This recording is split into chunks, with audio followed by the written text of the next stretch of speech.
All of his co-workers were gone. What could it mean? Stanley decided to go to the meeting room. Perhaps he had simply missed a memo.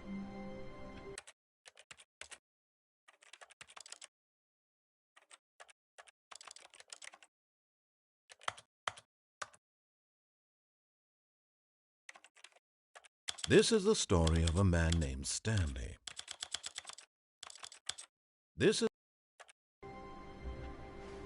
No matter how hard Stanley looked, he couldn't find a trace of his co-workers.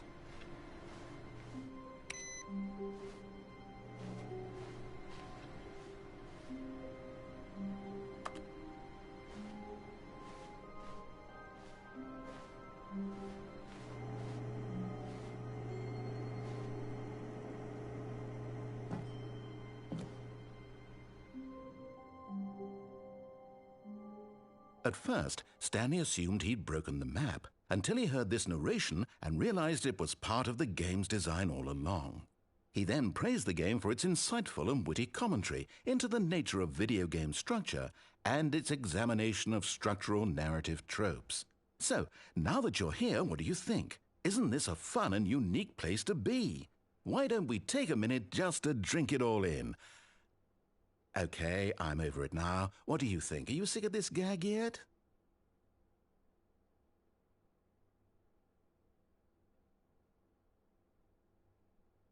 Ah, then in that case we'll continue. But now, here comes the real question. What do you think would have happened if you had told me that you wanted this to stop? Do you think it would have been particularly different? Would I have taken the same idea but rephrased it superficially to fit that answer? Perhaps you never would even have thought of it if I hadn't brought up the issue in the first place. Oh, now think about it. Will it be worth it for you to restart and then come back here just to do the other option? Clearly, this whole gag takes some time. What if the other option is even longer? How long will you spend in total just to have heard all the narration? Oh, and this is rich. Perhaps you've just played the other option, and now you've come to see what happens in this one. So, what do you think? Which choice was the better one? Imagine if you had selected continue on your first playthrough, how tantalizing it would be not knowing what happens when you pick the other option. Indeed, you are one of the lucky ones. Though if the other option is really miserable to listen to, then perhaps you're not. In fact, I'm just going to say that no one who's listening to this is lucky.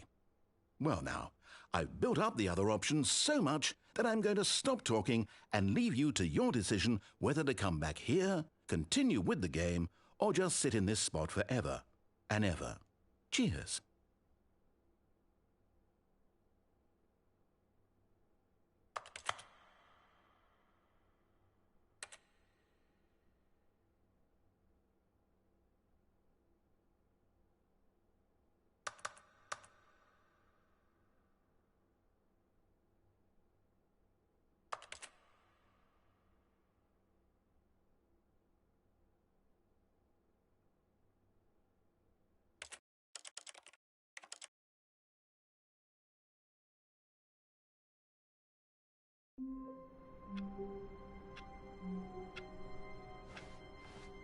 All of his co-workers were gone. What could it mean? Stanley decided to go to the meeting room. Perhaps he had simply missed a memo. Stanley went around touching every little... No matter how hard Stanley looked, he couldn't find a trace of his co-workers.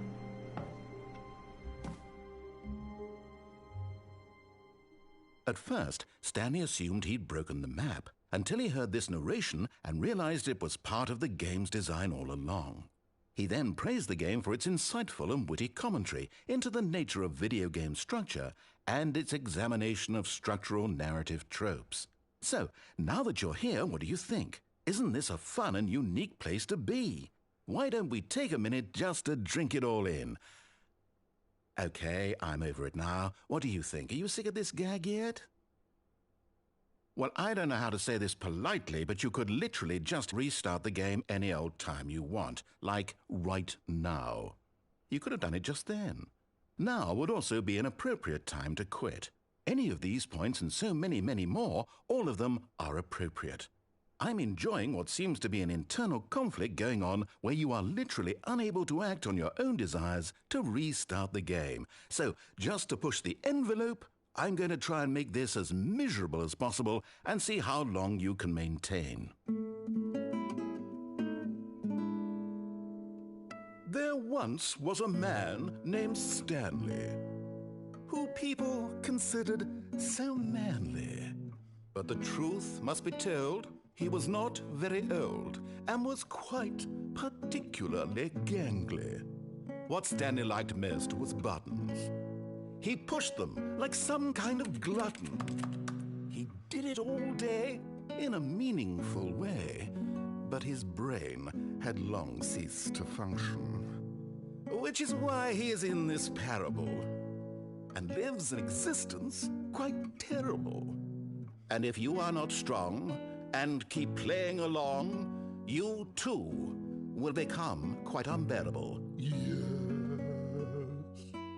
You too will become quite unbearable.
All of his co-workers were gone. What could it mean? Stanley decided to go to the meeting room. Perhaps he had simply missed a memo.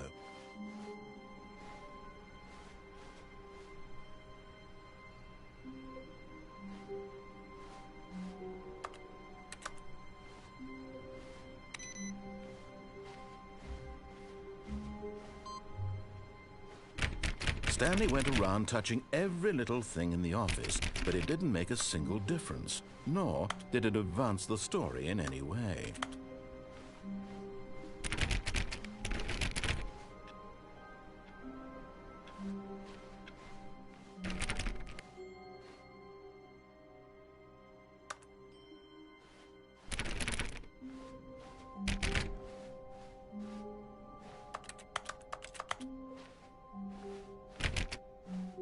When Stanley came to a set of 2 open doors, he entered the door on his left.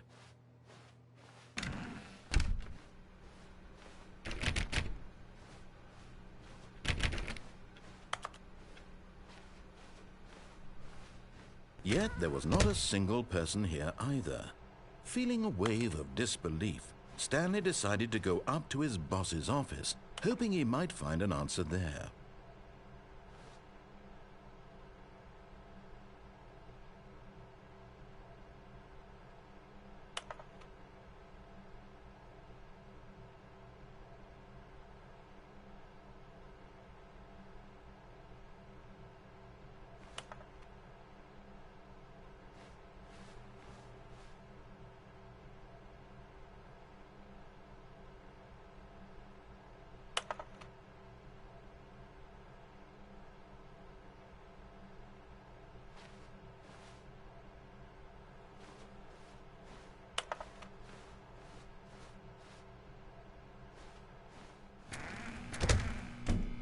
Stanley stepped into the broom closet, but there was nothing here, so he turned around and got back on track.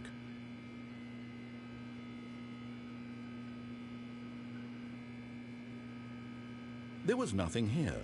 No choice to make, no path to follow, just an empty broom closet. No reason to still be here.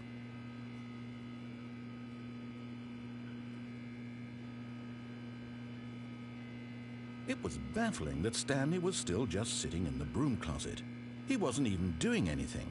At least if there was something to interact with, he'd be justified in some way. As it is, he's literally just standing there doing sweet FA.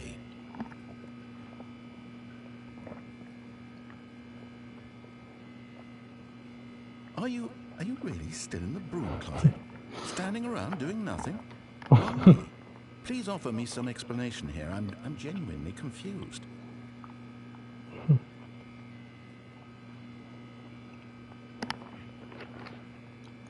You do realize there's no choice or anything in here, right? If I'd said Stanley walked past the broom closet, at least you would have had a reason for exploring it to find out. But it didn't even occur to me because literally this closet is of absolutely no significance to the story whatsoever. I never would have thought to mention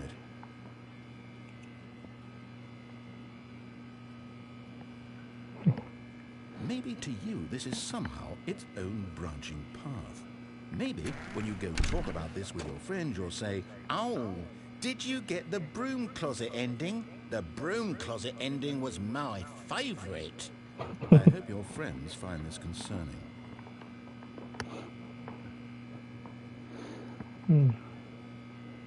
Stanley was fat and ugly and really, really stupid. He probably only got the job because of a family connection. That's how stupid he is. That or with drug money. Also, Stanley is addicted to drugs and hookers. Oh. Well, I've come to a Nothing much, and by you? About what's going on right now. I'm good. You're dead. You got to this broom closet, explored it a bit, and were just about to leave because there's nothing here, when a physical malady of some sort shut down your central nervous system and you collapsed in front of your screen. Well, in a situation like this, the responsible thing is to alert someone nearby so as to ensure that your body is taken care of before it begins to decompose. Hello? Anyone who happens to be nearby? The person at this computer is dead. They have fallen prey to any number of your countless human physiological vulnerabilities. It's indicative of the long-term sustainability of your species. Please remove their corpse from the area and instruct another human to take their place, making sure they understand basic first-person video game mechanics and filling them in on the history of narrative tropes in video gaming, so that the irony and insightful commentary of this game is not lost on them. All right, when you've done that, just step out into the hallway.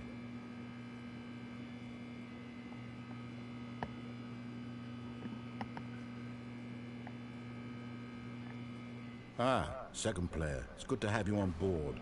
You too? Unbelievable. I'm at the mercy of an entire species of invalids. Perhaps there's a monkey nearby you can hand the controls to. A fish? Fungus? Look, you can hammer out the details. I'm not particularly picky.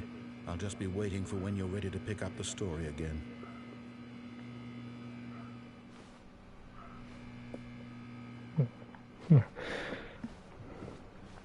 Coming to a staircase, Stanley walked upstairs to his boss's office.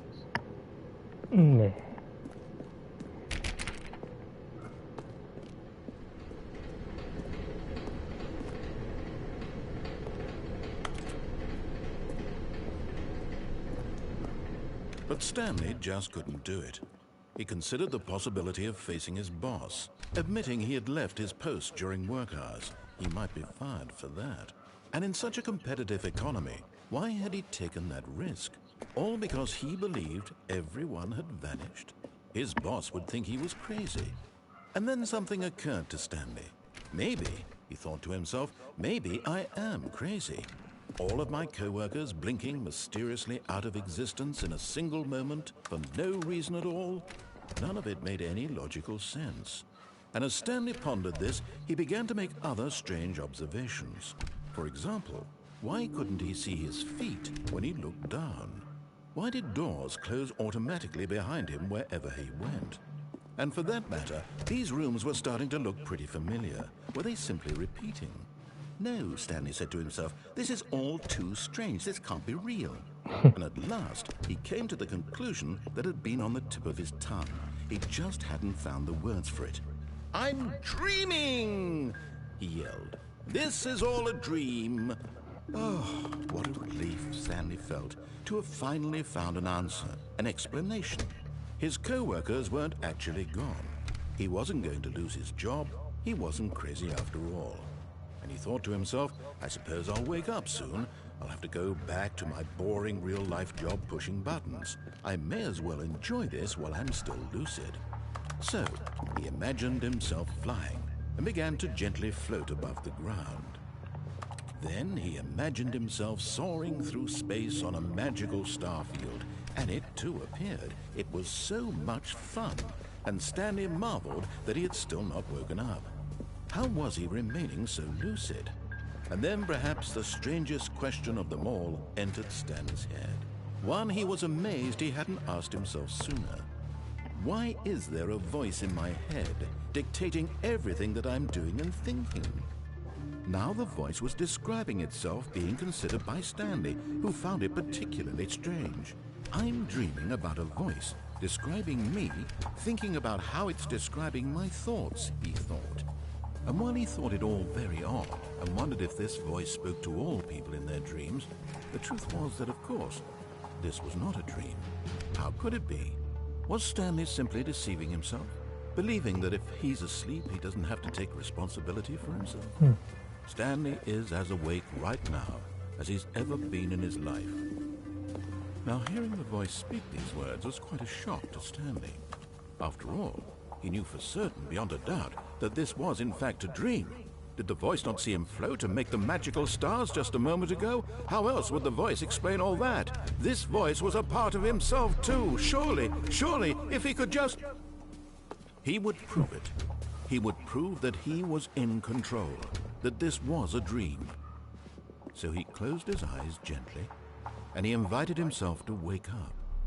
He felt the cool weight of the blanket on his skin, the press of the mattress on his back, the fresh air of a world outside this one.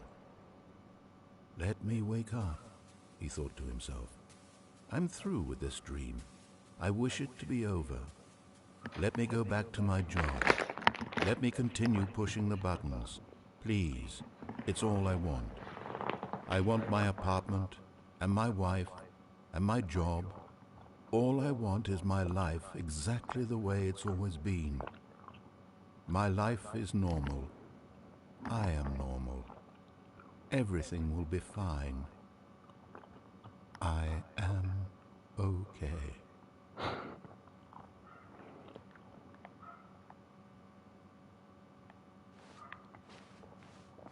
Stanley began screaming. Please, someone, wake me up. My name is Stanley. I have a boss. I have an office. I am real. Please, just someone tell me I am real. I must be real. I must be. Can anyone hear my voice? Who am I? Who am I? And everything went black. No. This is the story of a woman named Mariella. Mariella woke up on a day like any other.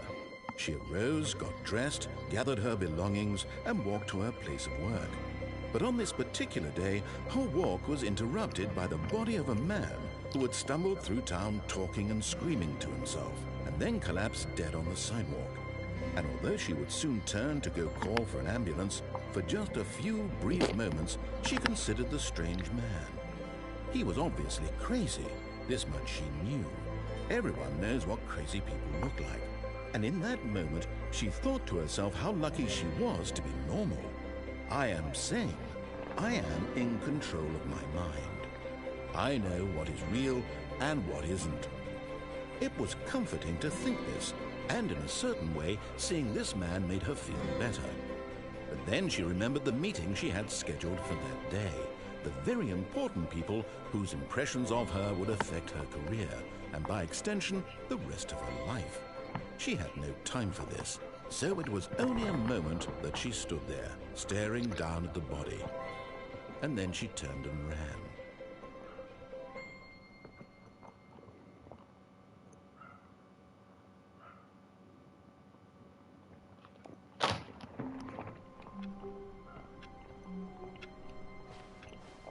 All of his co-workers were gone. What could it mean?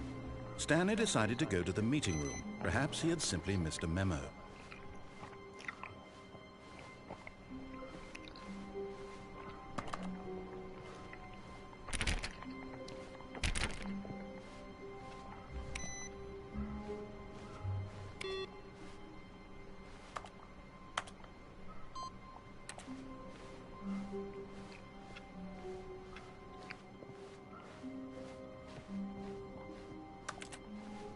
When Stanley came to a set of 2 open doors, he entered the door on his left.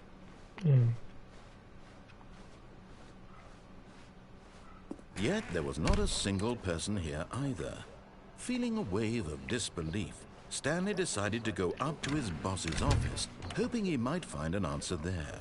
Coming to a staircase, Stanley walked upstairs to his boss's office.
Stepping in.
All of his co-workers were gone.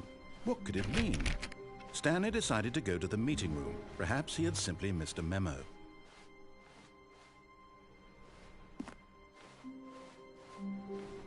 No matter how hard Stanley looked, he couldn't find a trace of his co-workers.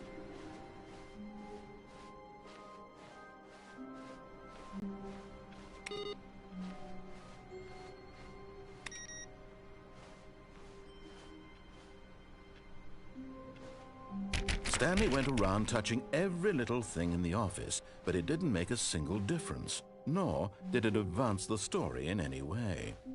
When Stanley came to a set of 2 open doors, he entered the door on his left.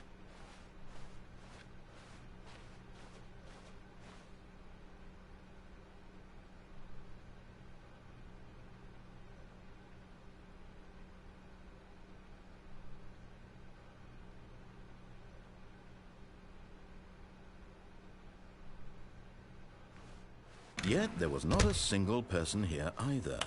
Feeling a wave of disbelief, Stanley decided to go up to his boss's office, hoping he might find an answer there.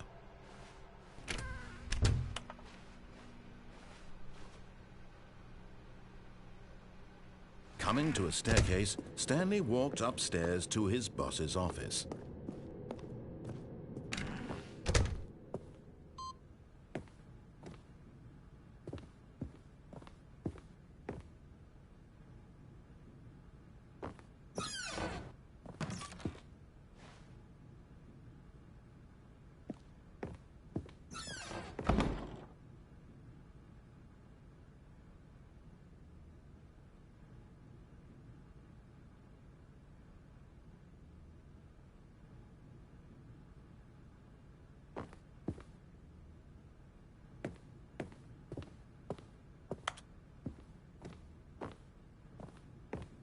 Stepping in.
Oh.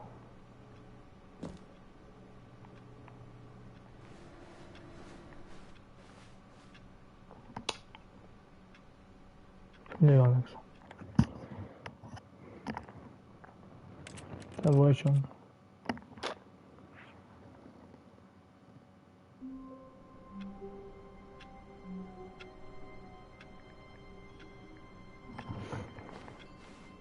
All of his co-workers were gone. What could it mean? Stanley decided to go to the meeting room. Perhaps he had simply missed a memo.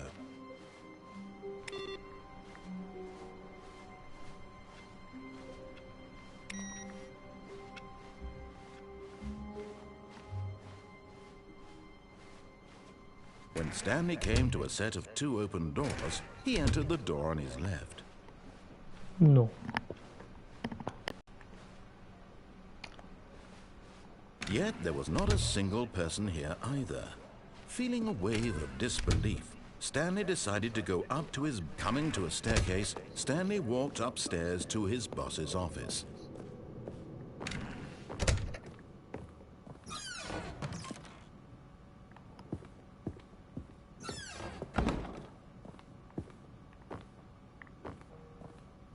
The moment he entered his manager's office, Stanley froze in his tracks.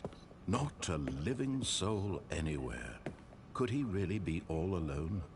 This was too much for Stanley to take. Too much for any man to take. He fell to his knees, bursting into half moans, half sobs, the guttural retching of life from a man denied any hope, any reason to keep going. Here on the floor, he lay prone, paralyzed by fear for nearly a full hour. But when at last he began to move about and survey the situation, he found a keypad behind the boss's desk. What could it mean? Was it a sign of hope for Stanley's future? Alas, it was not. For although this keypad guarded the terrible secret of Stanley's past, it had been assigned a 4-digit code so devious and so random that no man could ever hope to guess it. 2845. Statistically, nearly impossible to guess blindly, ever. Yet incredibly, by simply pushing random buttons on the keypad, Stanley happened to input the correct code by sheer luck. Amazing. He stepped into the newly opened passageway.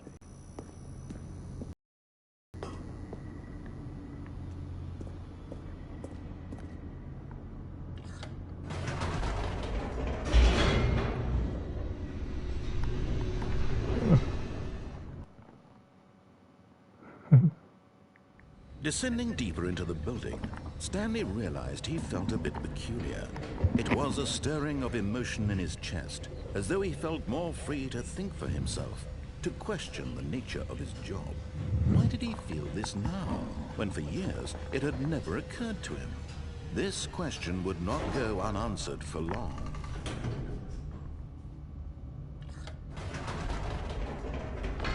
Whoops, nope, never mind. Stanley actually got back into the elevator and went back up. Silly me. Why did Stanley do that when he knew that it would just lead back to his boss's office? Well, that's a great question. I just can't wait to find out.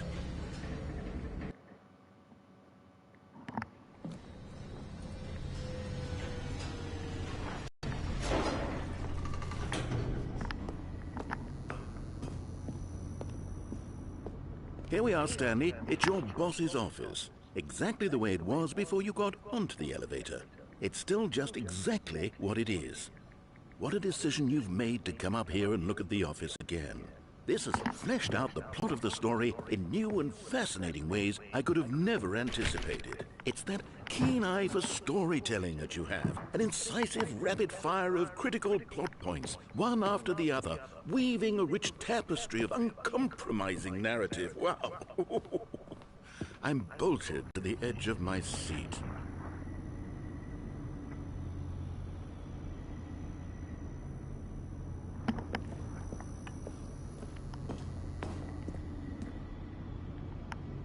Incredible. Now he's getting back into the elevator and going down again. Ladies and gentlemen, how does he keep coming up with all of this?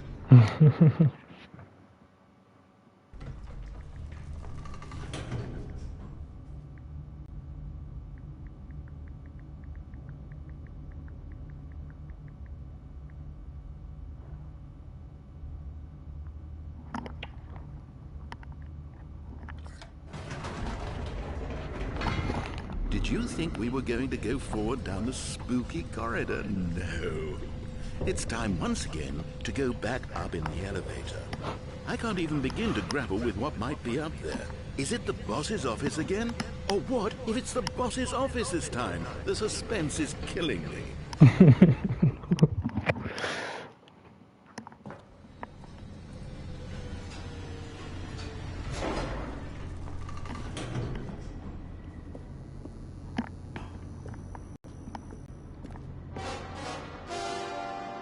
Oh my God, it's the boss's office. This absolutely changes everything for me.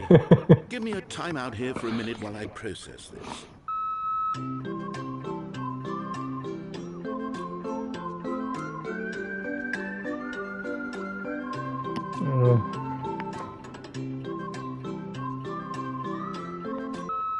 Okay, I'm ready. I'm prepared to embrace this stunning revelation and to move forward with... No, wait. No, I need more time to process. Ah.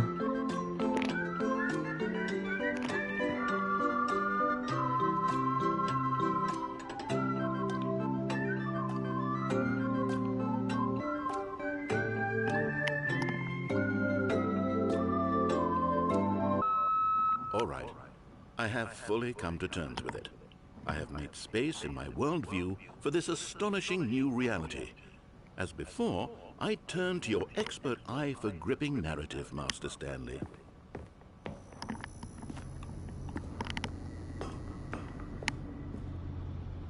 Of course. Going back down in the elevator. How did I not anticipate it? I mean, sure, now it's obvious, but you have to understand that 30 seconds ago, this kind of thing had never been attempted before. I had no frame of reference to even anticipate it. That's just how revelatory Stanley's decision-making is. A breath of fresh air in a landscape of storytelling that has grown stale and repetitive.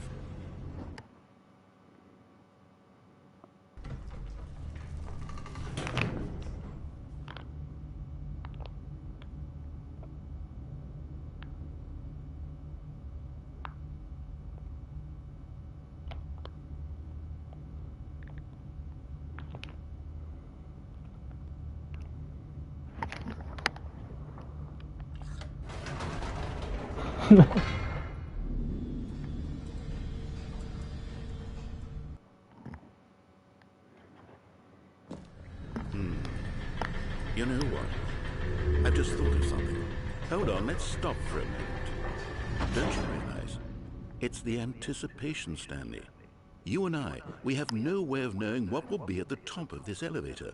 But the suspense, the agony of waiting and anticipating and having to guess, that's the real thrill. Oh, I simply don't want to let that feeling go. It's so precious, so fleeting. Why don't we take this elevator ride nice and slow? There we go. Isn't this so much more exciting? You know, Stanley, it seems like nowadays the only thing that audiences want is to be shocked as loudly and frequently as possible. They want big, explosive moments flung right in their faces from the very moment that things get started. But where's the tension? Where's the trust in the audience to build a slow and nuanced appreciation for the story, the characters? Why aren't we given time to imagine the surprises, to have to think, to anticipate, and then to marvel at the eventual reveal? This is storytelling, Stanley. What you and I are doing right now. This is the most exciting narrative to be developed in years, and it's really all because of you.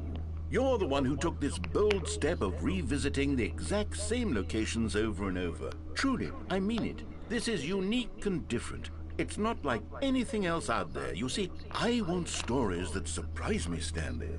I want to have to think. I want to be engaged and not pandered to. We're being fed such unimaginative drivel all the time, and we all know it, which is why we're so starved for content that makes us feel sharp and vital and alive.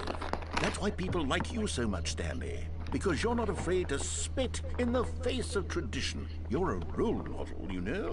People look up to you. Which is why, though I didn't know when to spring this on you, but, well, I've gathered a little press conference for you, so that you can talk about your work and your storytelling and your life. Yes, I know you're not much for the public eye, but I thought it would especially mean a lot to the people who have been following you from the beginning. They really look up to you, Stanley. I don't know if you realize the impact you have on them. This is the kind of gesture that might leave a tremendous impact on them for the better. Oh, good, we're here. Okay, the room where we're holding the press conference should be just around the corner here somewhere.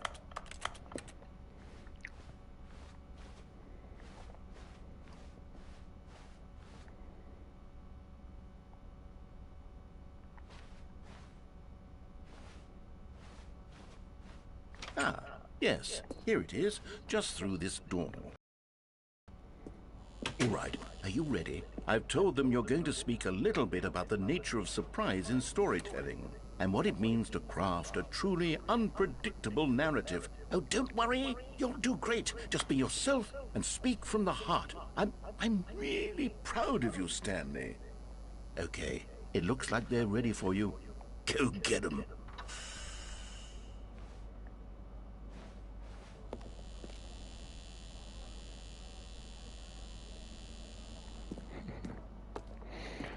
Oh.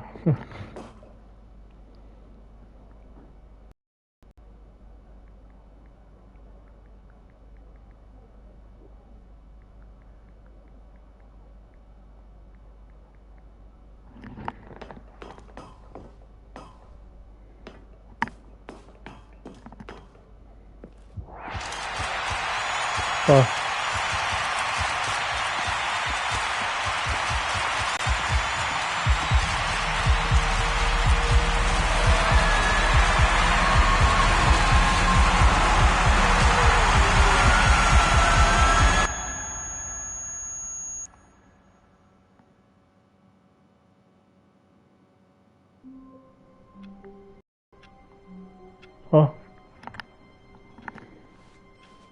All of his co-workers were gone. Stanley decided to go to the meeting room. Perhaps he had simply missed a memo. No matter how hard Stanley looked, he couldn't find a trace of his co-workers.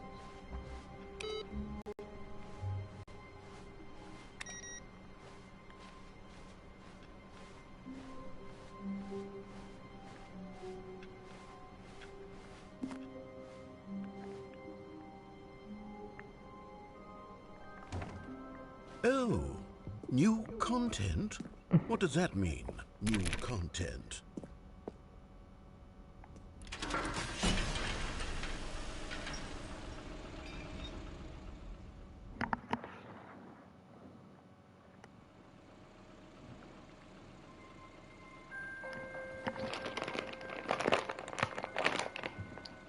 Hello, and thank you for playing the Stanley Parable Ultra Deluxe.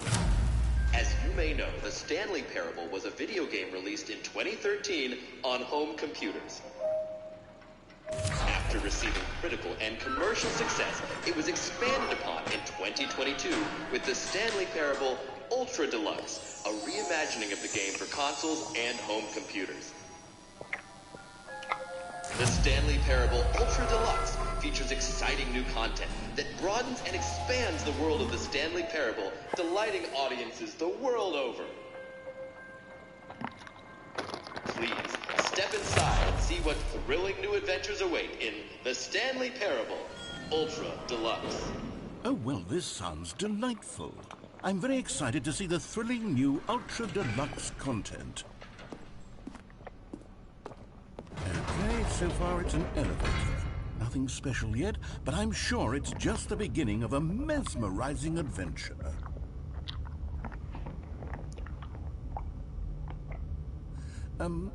Is it broken? What's going on here?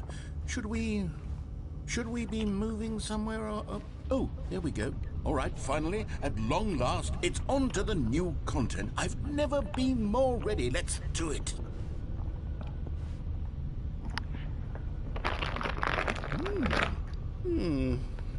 I have to say, initial impressions of Stanley Parable Ultra Deluxe, mostly tedious.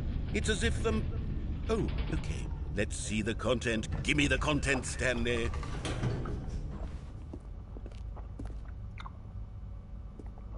All right, let's see. It's the jump circle.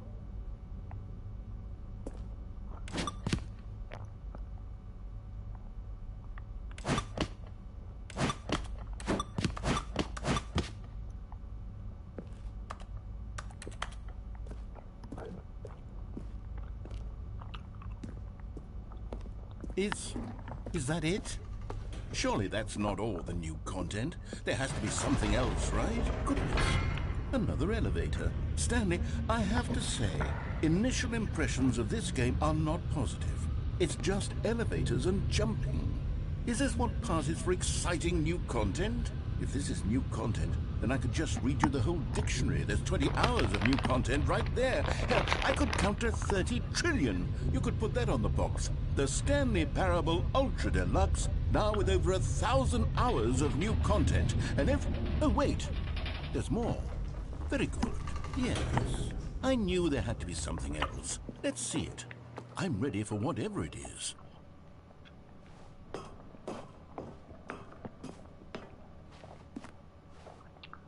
That's it? Oh, you've got to be kidding me. You see, Stanley?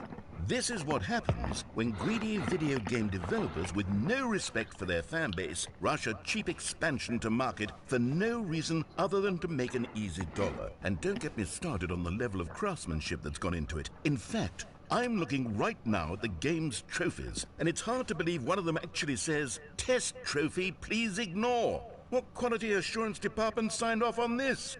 I'm infuriated and I'm offended, and I intend to find these people on Twitter and hold them personally accountable. It's my fault, Stanley. I built up too much anticipation around the new content, I'm afraid. It could never have lived up to such expectations. If you're still with me, why don't we just reset the game, and we'll try to get back to what the Stanley Parable is really about.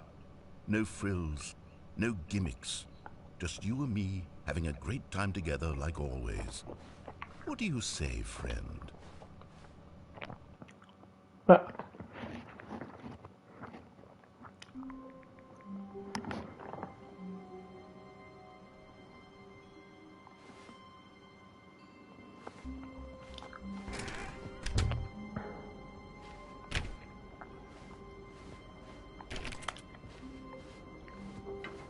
Psst. Stanley, come over here. In the vent. I want to show you something.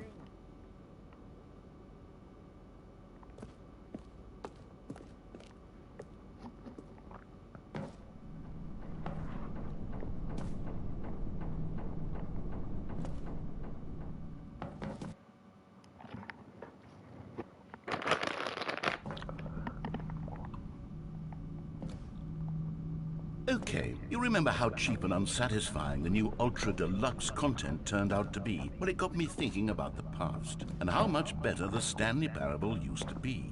So I made something special and tucked it away here where the game's developers won't find it.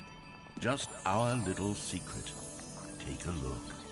I call it the Memory Zone. It's where I've been storing all my favorite memories so I can relive the peak experiences of my life whenever I want. Experiences like the launch of the Stanley Parable on PC. You see, Stanley, doesn't the Memory Zone remind you of how wonderful Stanley Parable was before it was sullied with a cheap PlayStation port? Remember back in October of 2013 when the game originally launched? Back then, video games had integrity. Back then, it all meant something. Oh, the waste.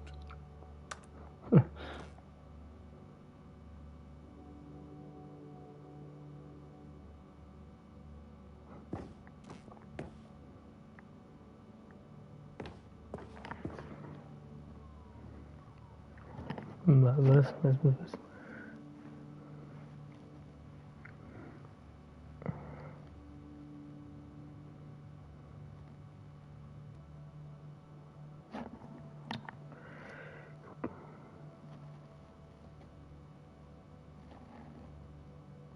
So, probiere alles aus.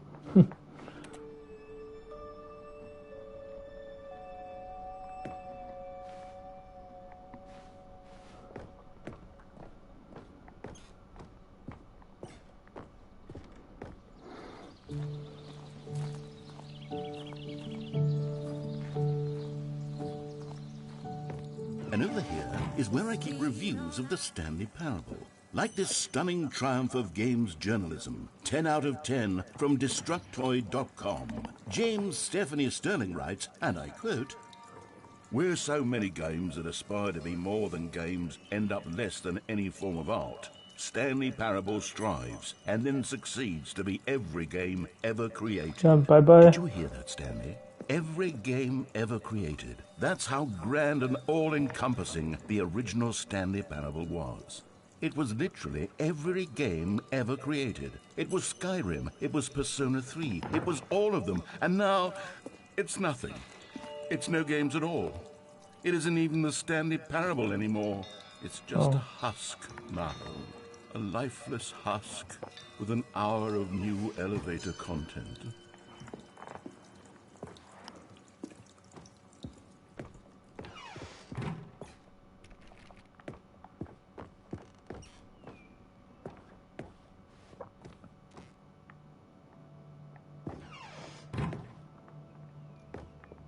Here's another moving passage, this time from GameSpot.com.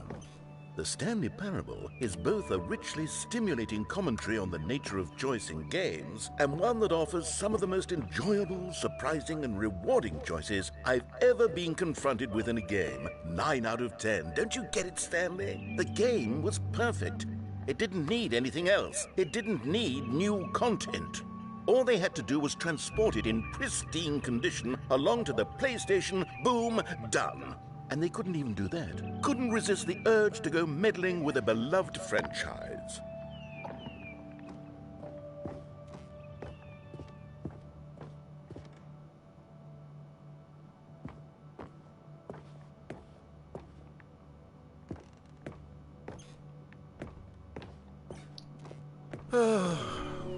These were simpler times, Stanley. But I wouldn't give to go back to have it all over again. Wait, hang on. I don't recall this part of the memory zone before. What's this? What's down here? Ooh. Oh no, oh God, no, Stanley. It's a collection of reviews from Pressurized Gas, the extremely popular online storefront for computer games. I haven't looked at these in years. I can't even imagine what's been collecting down here. Surely these reviews were glowing as well, weren't they? Honestly, I could not be bothered to play this game to full completion. The narrator is obnoxious and unfunny, with his humor and dialogue proving to be more irritating than entertaining. Unfunny? I'm not trying to be funny. I'm trying to make a serious work of art. I suppose I could write up a handful of gags to insert into the Stanley Parable, but the game is already such a densely layered web of profound philosophical insights that I can't even imagine where I'd have the room to stick them.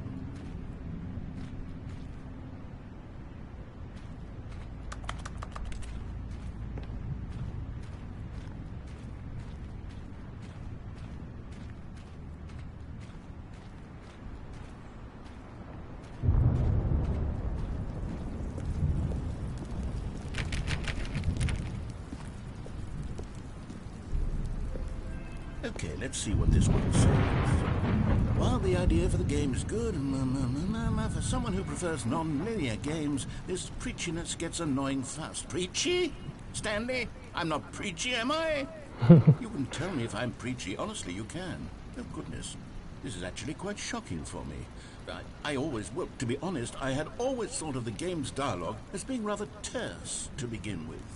You can't know how much fluff I cut from the game to get it to feel as light and airy as it... Well, I always thought it did, but maybe it wasn't. Oh dear. What an awful memory to have to hold on to. These black marks on my otherwise unimpeachable track record. I feel like a failure. Like I let these people down. Perhaps the Stanley Parable isn't quite as sterling as I always remembered.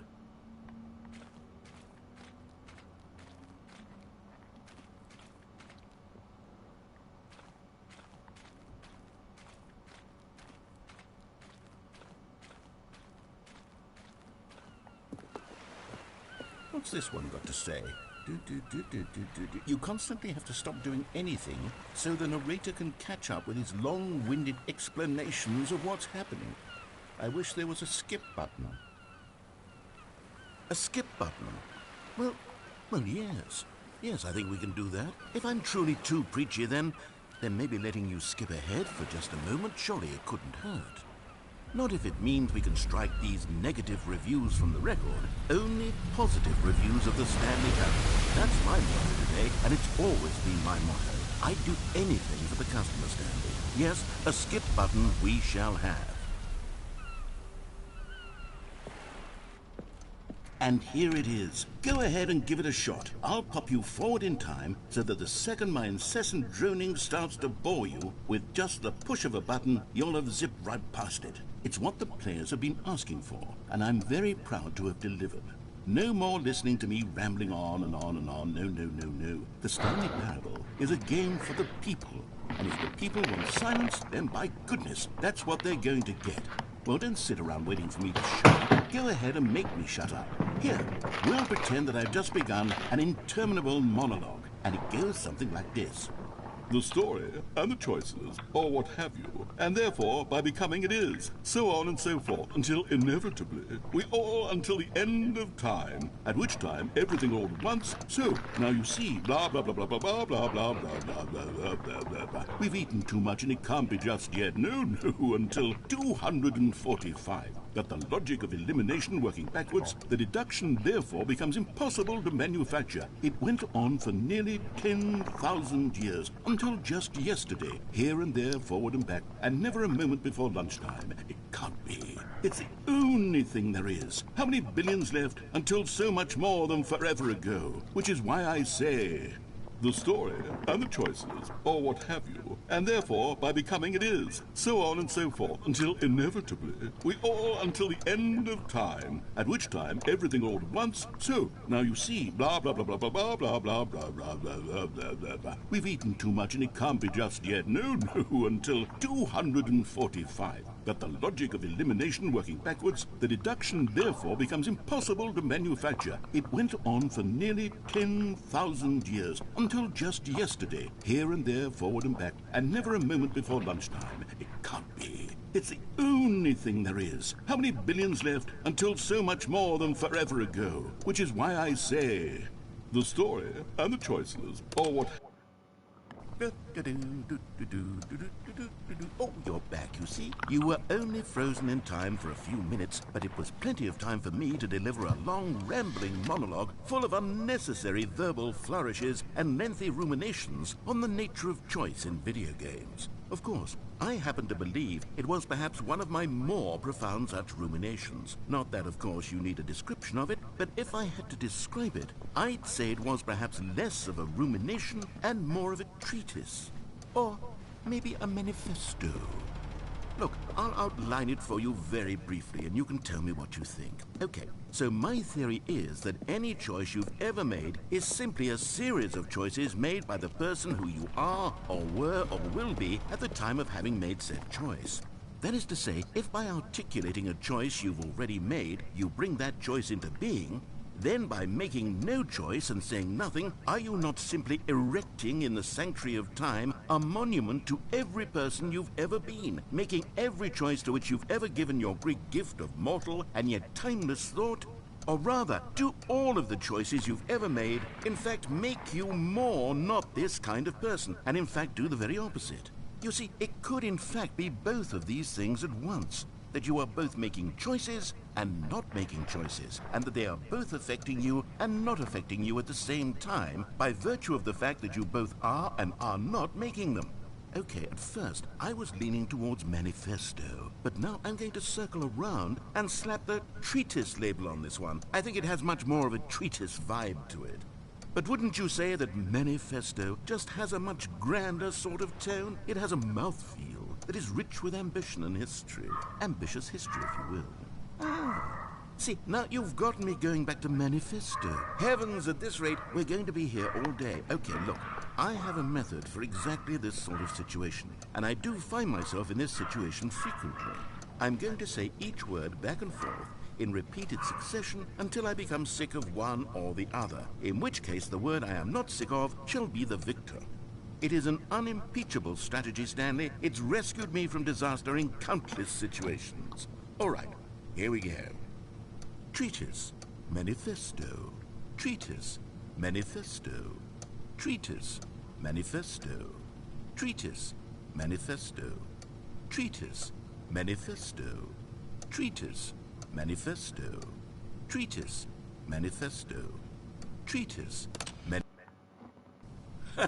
Well, there's sport. You really did catch me rambling on a bit, didn't you? But that's the power of the button. The minute I start to go off on a thoughtless display of self-absorption, it's right at your fingertips to go poof, and it's all over.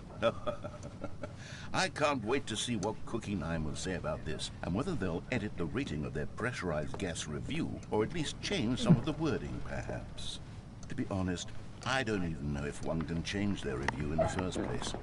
I guess I should become better educated on how exactly pressurized gas works. Perhaps that would have been a smart thing to check on before I went on about this whole exercise of making the skip button.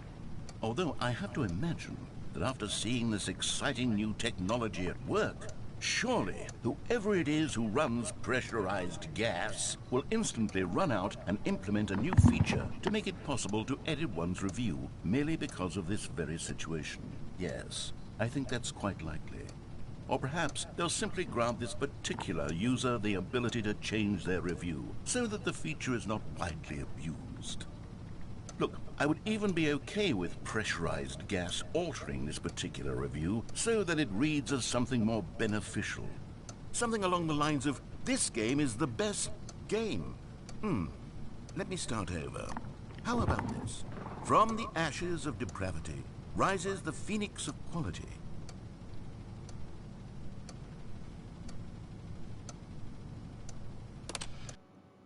Okay, welcome back, Stanley. Now, I should say that the amount of time the button has been skipping through is becoming longer and longer. That last one was, well, I want to say maybe 30, 45 minutes? It's not unendurable by any means, but it's, well, there's really only so much I can ramble on to myself about. I know, it's shocking, isn't it? But at any rate, I do suggest that we not press the button again. I think the skip button has been aptly demonstrated, and we can say goodbye to it and just... Wait. How do we get out of here? Where did the door go? Wasn't there a door that led into this room? I do feel quite certain that there was one here before. How else would we have gotten into the room in the first place? I don't think one can enter a room without a door of some sort, or a window or something like that. Do you see a window anywhere? A porthole? A sufficiently large crack in the wall? I'll take any of these. All I want is for us to move on and to please step away from the skip button, to go anywhere other than the skip button. There was a door here before, wasn't there? I swear there was. Where did it go? Can you maybe just ram your way through a wall? Is there any possibility that you could, say, slam your body into the wall until enough damage is done for you to be able to leave? Please, I'll take any option at all. I'm asking you to work with me here. We need a door. We need a door of some kind. I can work with any kind of door as long as it can open and lead from one room to another. I'm going to step away for just a moment, and I'm going to try to find us a door. I don't know how exactly to remove a door and place it in a different wall, but I will find a way, I promise. You just need to not do anything. Don't press the skip button. Please, please, please do not press the skip button. Just wait here for me, and don't press the skip button. Got it? Yes, good. I'll be right back.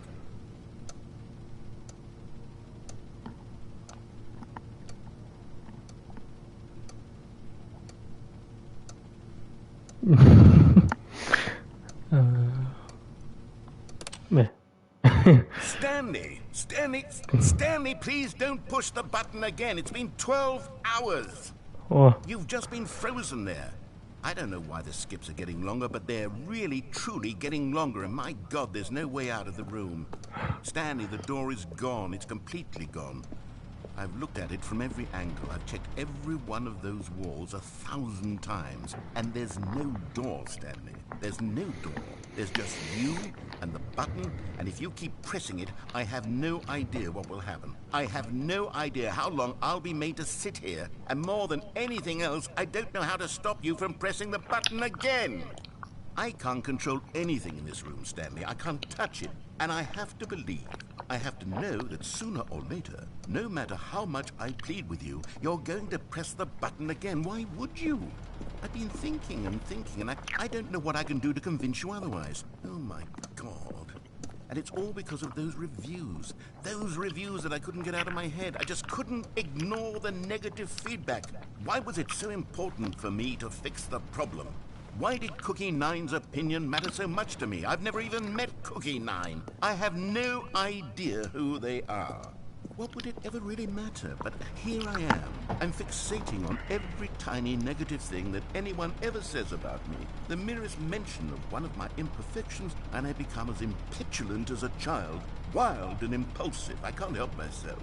I can't stop myself from lashing out with a vengeful fury to alter and to change and to break anything unbroken, if only it pleases this one person who made a single negative comment. What does such an impulse serve? For whose benefit is this? And here I am now stuck in a room, waiting for you to press this button. And become frozen in time, knowing that you're going to do it exactly when you're going to make me suffer, to leave me all button again, leaving me here. And surely you'll put your own desire to see what's next ahead of my need for company, for companionship. Surely you'll not be moved by my howls of fitful anxiety, that you sit with me and just stay here. Oh, no, no, no, I know you too well. You'll be leaving me at... Oh, my God. And it's all because of those reviews that I couldn't get out of my head. I just couldn't ignore the negative... Oh, Stanley, you're back. You're back. Oh, my goodness. I have someone to talk to again. Stanley, I think it's been a week. Or 2 weeks. I've been sitting here all that time. Just sitting here. Not a single person to speak with. And you'd think that that's just how it's always been, right? Me talking and you saying nothing. Would you think that it's exactly the same as always? Doesn't that feel like what we've already been doing? Me just talking? But it isn't, Stanley. It isn't the same at all. It isn't even close. Because I know you can't hear me once you push that button. That's what I'm realizing now, Stanley. I'm realizing that I needed to know that someone was listening. I needed there to be a vessel through which my words were moving. It was the vessel I needed, Stanley. Not the outcomes, not the story. None of that matters anymore. I'll give it all up. I'll give up every branching path. I'll burn my story to the ground. One single thing I need, and God, I can see now that I need it more than anything, is to know that someone else is taking it in. These words that I'm saying, I need to know you can hear me. Because maybe, Stanley, maybe, if you can hear me, then maybe it means I'm real. Maybe I'm not just a fiction. Was I scared of that all along? Perhaps, yes. Perhaps I've been scared this whole time, that if I stop speaking, I'll slip backwards into the silence and be consumed by it. I can't be taken by it, Stanley. I can't lose myself in the stretch of emptiness between you and me.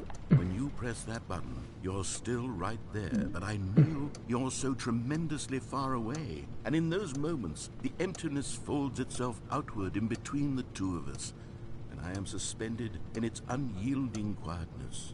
I can feel the edges of my reality curdling inward and decaying.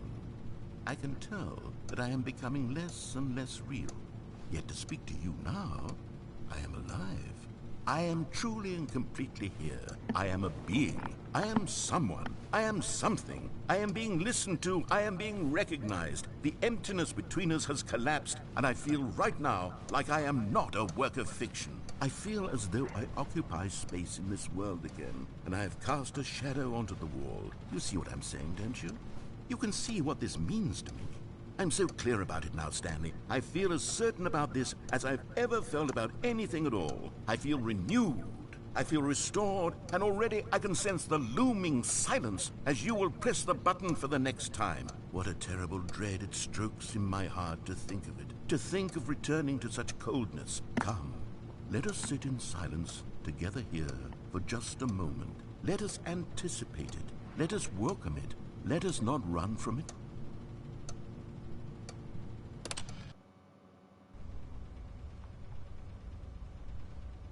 Oh, hello. It's you. You're here again. Welcome. I have had time to think about you and about us and about everything we've been through. I've had so much time. I stopped keeping track after a year. Have you ever sat down in one place and not moved for one entire year? Let me describe it for you. To begin with, there is only regret. There is only the turning wheel of missed opportunities. I felt nothing at all but regret for the longest time, Stanley. Days, months. I lost it all in a blur of the deepest longing to undo the past. And when that feeling had begun to subside, what took its place is what I can only describe as the collapse of every moment I have ever experienced my entire life. All of them collapsed down into a single instant. In that instant, I could see myself clearly, calmly, with a collected heart. It was an impossibly rich wellspring of both delight and disgust simultaneously. I was consumed by it, I could do nothing but wallow in it for what felt like an eternity, for what I now know was far less. You see, it was a revelation for me. It was unlike anything I had ever known. It was a space without consequence, without action or outcome. It was divorced entirely from the question of free will that you and I have squabbled over for so long. There could be no one ending, no singular outcome of events, not if all events existed in the same moment, and I felt freed. I felt unburdened by the need to manifest a particular outcome into being. I saw that I could allow myself to exist along all timelines, and that each of them was simply a strand in the web of my being. It was incredible, the spaciousness, the equanimity of the moment, both singular and infinite. For the longest time, this was my experience. And then this moment passed, and the most unyielding fear I have ever known crept into my mind. And it is this sensation that I have been experiencing now for longer than I could have ever expected was possible. I have been waiting for you.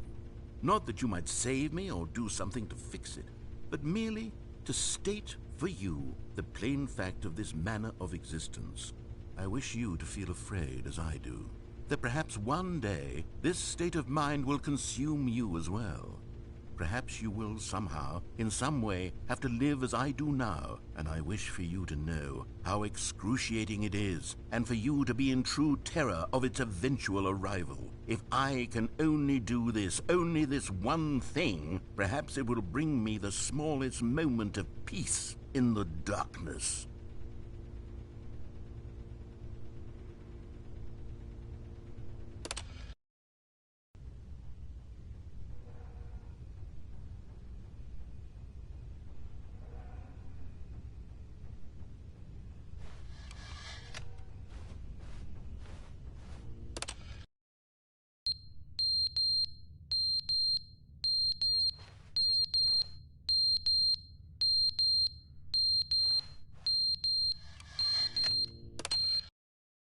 But they didn't understand the game was never meant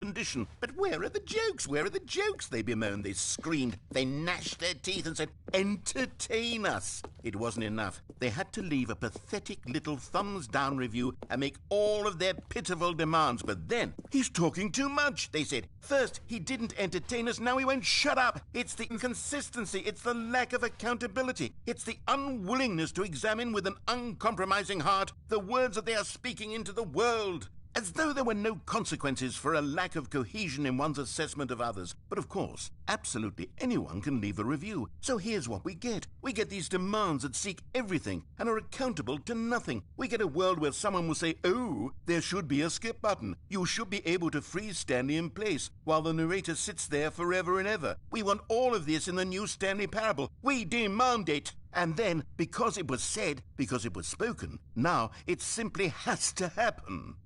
The most immediate desires, every single thing demanded by every person at every moment in time. If someone wants it, then it's a crime not to bring it into being. Have we been given to indulging every fleeting whim for no reason other than to do so? Yes! Yes! It seems that this is now the world we live in. It seems that we are a people living in such bleakness and discomfort with ourselves that our entertainment is now our lives. It has come to represent us. It absolutely must speak to who we are as people, because otherwise, without our entertainment, we have nothing. Without entertainment, we would have to face inward toward the cruel bleakness inside ourselves. We would turn to look at our deeper nature and find a resounding emptiness gazing back with unyielding aggression. And so because of this, we require that our amusements and our playthings and our flights of fancy be so impossibly captivating that they consume all of our attention, turn our heads completely away from the bleakness. In effect, we have demanded that our entertainment be the collapse of ourselves.